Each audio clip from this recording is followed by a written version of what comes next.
So, in May 1969, after leaving Brooklyn Underground, Vaughn joined a band called Southern Distributor.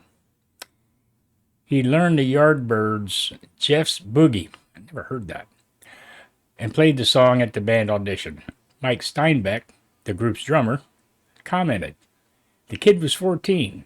We auditioned him on Jeff's Boogie, really fast instrumental guitar, and he played it note for note." Well. Although they played pop rock covers, Vaughn conveyed his interest in the addition of blues songs to the group's repertoire. He was told that he would not earn a living playing blues music, and he and the band parted ways. Later that year, bassist Tommy Shannon walked into a Dallas club and heard Vaughn playing guitar. Fascinated by the skillful playing, which he described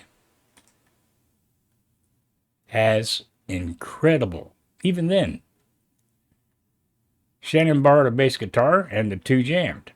Within a few years, they began performing together in a band called Crackerjack. In February 1970, Vaughn joined a band called Liberation, which was a 9-piece group with a horn section. Having spent the past month briefly playing bass with Jimmy in Texas Storm, he had originally auditioned as bassist. Impressed by the Vaughn's guitar playing, Scott Fairs, the group's original guitarist, modestly became the bassist. In mid-1970, they performed at the Adolphus Hotel in downtown Dallas, where ZZ Top asked them to perform. During Liberation's break, Vaughn jammed with ZZ Top on the Nightcap song Thunderbird. Fairs later described the performance. "They tore the house down. It was awesome. It was one of those magical evenings. Stevie fit in like a glove on a hand." Attending Justin F. Kimball High School during the early 1970s, Vaughn's late-night shows contributed to his neglect of his studies, including music theory. He would often sleep during class. I did that. His pursuit of musical career was disapproved by many of the school's administrators, but he was also encouraged by many people, including his art teacher, to strive for a career in art. In his second year, he attended an evening class for experimental art at Southern Methodist University, but left when it conflicted with rehearsal. Vaughn later spoke of his dislike of the schools and recalled having received daily notes from the principal about his grooming. Ooh, he didn't bathe or something? In September 1970, Vaughn made his first studio recordings with the band Cast of Thousands, which included future actor Stephen Tobolowsky. Wow, yeah, that guy's kind of geeky.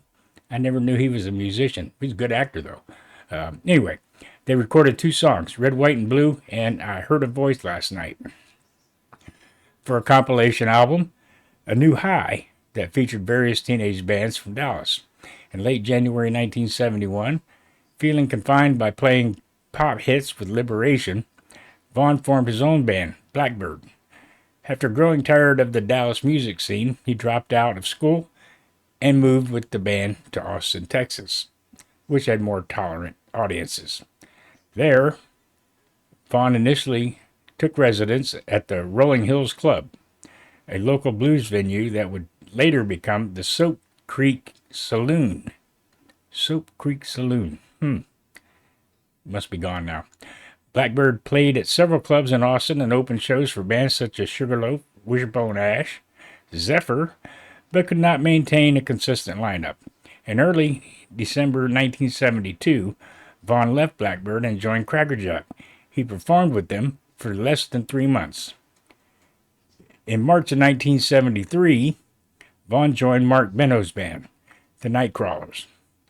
Having met with Benno at a jam session years before, the band featured vocalist Doyle Bramhall, who met Vaughn when he was 12 years old. The next month, the Nightcrawlers recorded an album at Sunset Sound Recorders in Hollywood for A&M Records. While the album was rejected by A&M, it included Vaughn's first songwriting efforts, Dirty Pool and Crawlin'. Soon afterward, he and the Nightcrawlers traveled back to Austin with Benno. In mid-1973, they signed a contract with Bill Ham, manager for ZZ Top, and played various gigs across the southern United States. although many of them were unsuccessful. Imagine that. Ham left the band stranded in Mississippi without any way to make it back home and demanded reimbursement from Vaughn for equipment expenses. Ham was never reimbursed. Go figure. In 1975, Vaughn joined a six-piece band called Paul Ray and the Cobras, which included guitarist Denny Freeman and saxophonist Joe Sublett. For the next 2.5 years, he earned a living performing weekly at a popular venue in town, the Soap Creek Saloon, and ultimately newly opened Antone's, widely known as Austin's home of the blues. In late 1976, Vaughn recorded a single with them, Other Days, as the A-side of Texas Clover, as the B-side. With Vaughn playing guitar on both tracks, the single was released on February 7, 1977. In March, readers of the Austin Sun voted them as the Band of the Year.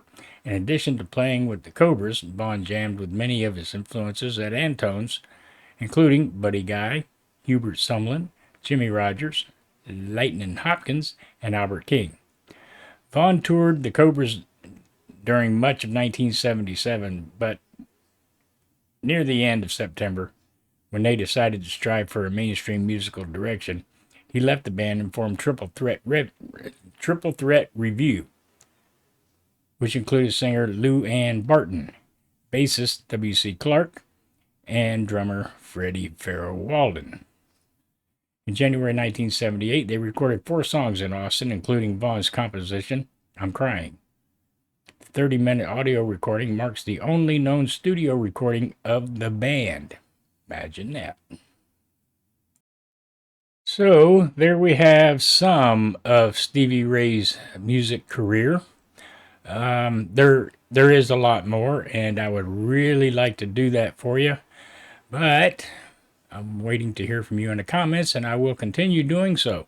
There's a lot to learn about Stevie Ray. He's got one heck of a career. He was only 35 when he was killed in a helicopter crash, but I would like to do some more. So leave me in the comments. You want to hear some more of this stuff? I would really love to do it for you. So, and don't forget, like, subscribe, and share. It helps get these videos to you. And like I said, there's more of this stuff. There's more about Stevie Ray. He just had a fantastic career, and we lost him at such an early age. But anyway, like I said, leave me comments. Let me know if you would like for me to continue on with this story or not. I'd like to hear from you. Anyway, see you in the next video. Have a great day. I'll see you.